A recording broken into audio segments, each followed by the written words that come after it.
13 años de prisión para Brenda Baratini, esta joven de 28 años, arquitecta, que en noviembre de 2017, con una tijera de podar, le cercenó el pene a su pareja intentándolo matar. Y estamos con la fiscal del caso, les decíamos, la doctora Laura Battistelli, que muy amablemente, porque la verdad que ha tenido muchísimo trabajo y lo sigue teniendo, viene a hablar un poco de lo que ha pasado ayer, ¿no? Porque, doctora, la escena en la que usted mostraba la tijera de podar con la que esta joven intentó matar a su pareja, dio vueltas al mundo. No solo se veía aquí en Córdoba y en el país, y uno se pregunta si esto fue realmente importante para la causa y por qué usted llegó a mostrar de esta manera, ¿no? Lo que había pasado esa noche en el departamento. Bueno, el principio del por qué mostrar el elemento ante el jurado popular tiene una razón de ser. Cuando en principio yo tomé y leí la causa, nunca imaginé, al hablar de una tijera de podar, las dimensiones de la tijera de podar, atento al relato que hacía la imputada. Por eso el primer contacto que quise tener es con el elemento. Y cuando vi el elemento me di cuenta de la necesidad de que cuando se operó la entrada de un jurado popular, el jurado popular pudiese ver y tener un contacto visual con el arma que había sido utilizada por Brenda, según ella, con el fin de lesionar a esta persona. ¿Y eso por qué es tan importante? Es importante por el peso que tiene esa tijera de podar, por la forma en que ella dijo que la había tomado, pero por sobre todas las cosas, porque hay algo que da vuelta en toda la causa, y es una frase que dice la víctima, que la va repitiendo hasta el médico que lo atiende en el hospital de urgencia, que cuando él dice que cuando no sabe con qué lo cortó, en realidad sí sintió el ruido al miedo. Luego se establece que es con la tijera de podar, y por eso era necesario, desde mi punto de vista, que el jurado sintiese exactamente frente a qué estábamos hablando. Volverlo a la escena para poder explicarle, ya no figurativamente ni con palabras doctrinarias, cuál era la línea invisible que divide la intención de una persona, sino la línea visible. Y la línea visible era ponerlos en contacto con el arma. Por eso saqué la tijera y por eso hice lo mismo que hizo Brenda con la tijera en aquel momento. Doctora, usted habló de un caso de violencia de género a la inversa. Siempre se ve a la víctima con rostro de mujer y en este caso era un hombre. Sí, nosotros en Córdoba estamos muy acostumbrados a los casos, o mal acostumbrados, voy a utilizar la palabra, a los casos de violencia sobre la mujer. Muchos terminan en femicidio, otros terminan en lesiones graves, en pérdidas graves. Entonces tenemos características de las víctimas, que son las mujeres de estas cuestiones de género, que son palpables de un caso a otro. Se van repitiendo en forma reiterada, solo cambian los rostros. ¿Qué tenía este caso de particular? Que se repetían las mismas características, pero esta vez con un rostro masculino. O sea, las características del no sé qué pasó, la cosificación, cuando ella dice, yo quería seguir teniendo una relación con esta persona porque él me servía. Ese es un término que nosotros escuchamos mucho en la violencia de género. El servicio que la mujer presta a quien termina siendo su victimario. Por eso muchas de las relaciones llevan a decir que las características son de una cuestión de género, pero a la inversa. Claro. Cambia el rostro. ¿Y esto por qué es importante, Silvia? Porque en todo esto sobrevoló la cuestión de género, sí, de la que echa mano en su momento la imputada cuando cae. Recordemos que en su momento la defendió el doctor Nagy. Cuando cae la situación de la existencia de una violación, la propia imputada dice, bueno, si bien no fue una violación, me dio una cuestión de género y yo me defendí.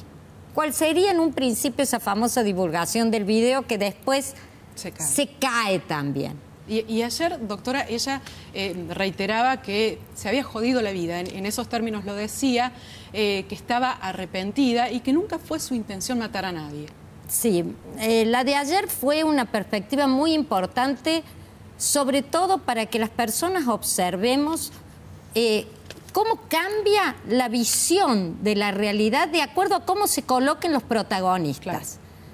Claro. La imputada siempre se colocó como víctima, siempre. Fue víctima cuando salió al palier y dijo, me violó. Fue víctima para los vecinos. Fue víctima para la policía que llegó y la contuvo. Fue víctima para su propio novio. Fue víctima para las personas que la auxiliaron. Fue víctima para los médicos del hospital de urgencia que estaban atendiendo a un violador. Fue víctima para la fiscal de instrucción que derivó los antecedentes para que se lo imputara, porque ella promovió acción, a la víctima de violador. Se mantuvo como víctima en el juicio y se mantuvo como víctima en la última palabra. Yo, dijo ella, me arruiné la vida. Yo sé, reconozco que hice mal, pero no empatizó nunca con quien en realidad era la víctima. Nunca le pidió disculpas a la persona con la que 1 año y medio mantuvo relaciones sexuales. La defensa dijo que va a apelar el fallo y dijo que este es un fallo inédito, pero inédito para mal. Bueno, ellos adujeron en sus, digamos, alocuciones siempre la postura de que Brenda fue víctima de en quien en realidad es la víctima. Es hora que le pongamos el carácter de víctima, porque una persona no solo debe ser víctima, debe sentirse víctima, así como las mujeres golpeadas deben sentir que cuando llegan son contenidas frente a la denuncia y son contenidas frente a los aparatos del Estado cuando les brindan ayuda, no de boca, de realidad. Una víctima cuando llega a tribunales debe sentirse víctima. Esta persona nunca se sintió víctima, ni siquiera durante el juicio, porque no sé si ustedes conocen que la ciudad apareció empapelada con el rostro de este señor diciendo que era un violador y un abusador, cuando ya la propia imputada había dicho que no la había violado. Así es.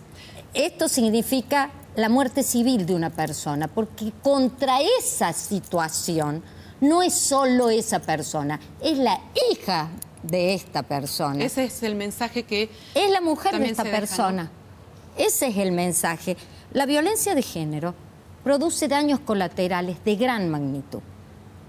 Por eso cuando fue el pedido de mensuración de la pena al jurado, yo me atreví a decirle al jurado, acá no hay solo que sopesar, aparte, el daño físico, sexual y psicológico sufrido por la víctima y de lo que dan cuenta los médicos acabadamente. Así es.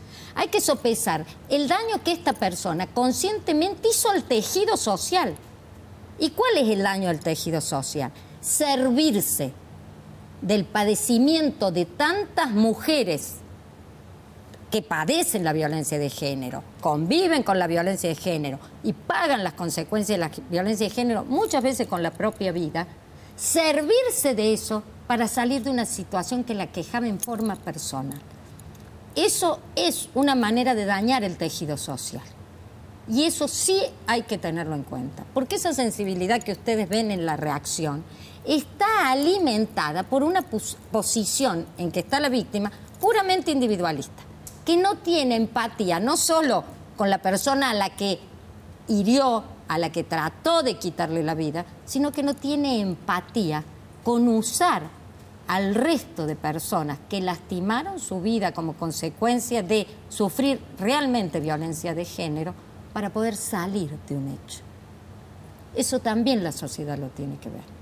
La violencia de género es un tema que nos es muy sensible. Así es. Doctora Laura Battistelli, muchísimas gracias por haber estado con nosotros. Por nada.